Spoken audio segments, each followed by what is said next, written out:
Violence in the media and violent behavior. This topic is important to me because just over a year ago, 5 minutes from where I live in Connecticut, the Sandy Hook school shooting took place. School shootings spark a lot of controversy about what actually causes violence in a person, and the blame always goes straight to violent video games and violence in the media. This is a serious issue in our society because whenever a violent act occurs, people so readily accuse outside aspects instead of the individuals themselves. We as a society tend to focus more on outside forces rather than the chemical and mental imbalances these violent people have. It was important for the website to address these different points because my audience needs to understand why violence occurs in the media and why it's not going to change. However, my audience also needs to know how to deal with this violence. It was important to address the chemical imbalances and mental issues violent people face so my audience could see a more scientific side of the issue. Also, I wanted to make my audience aware of studies that have been done to show them another side to the issue and that there is proof that violence in the media does not cause violent behavior. The age of my audience begins at 17 because this is the age where teenagers can legally go and see an R-rated movie without adult supervision, as well as buy a video game rated M for mature. The age of my audience goes up to 50 because this is the age when most people have younger children. So in other words, these are the people who are going to decide whether or not to let their children participate in violent video games and violent media. My audience affects my use of language and sources. I have used the studies found in my sources, but have summarized them using easier language to understand because I want to make sure everybody in my audience is on the same page.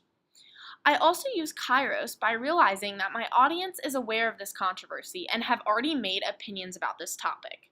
This affects what I've added in my website because I don't want to reiterate what is on the news. I want to give my audience a different view.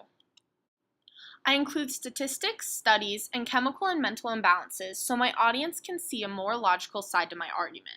The only way my audience will truly believe me and understand my point of view is if there are studies and statistics that factually back it up. When I talk about chemical and mental imbalances, it can be a little hard to understand. So, I include pictures of the parts of the brain being spoken about so my audience has visuals to refer to.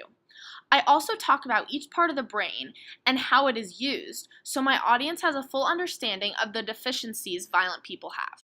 According to Heinrichs, one of the main goals one should have for persuading people is to stimulate their audience's emotions.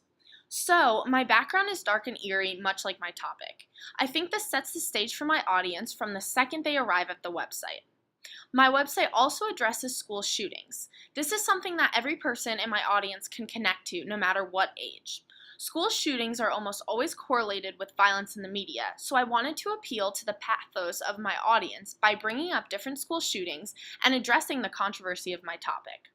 I also include pictures of violent people to evoke the emotions of my audience. These pictures are frightening, and I want my audience to correlate the people in the pictures with the violent people I'm talking about. By making my audience aware of why I chose the topic, because the Sandy Hook shooting happened minutes from my house, my credibility as a creator of this website is enhanced because I have a personal connection to my topic. This also proves to my audience that I care about this topic immensely. By adding my Facebook page and explaining to my audience that I created the page so people could simply talk about the topic and their opinions helps my ethos as well because it shows my audience that I value others' opinions and I want to be able to learn more about them. This also helps my ethos because it shows my audience that I took the time to create other outlets to get my message across in more ways than one. This proves again how much I care about the topic. My guess is that a large majority of my audience has only ever heard the opposing side of my argument, that violence in the media causes violent behavior. I created this website to open my audience's eyes up to the other, more scientific side of this topic. I show my audience that it would be near impossible to completely get rid of violence in the media. However, that there are ways they can deal with this violence that are healthier and more beneficial than just putting the blame on the violence. I want to leave my audience with a new outlook on this topic and facts that they can use when discussing this topic.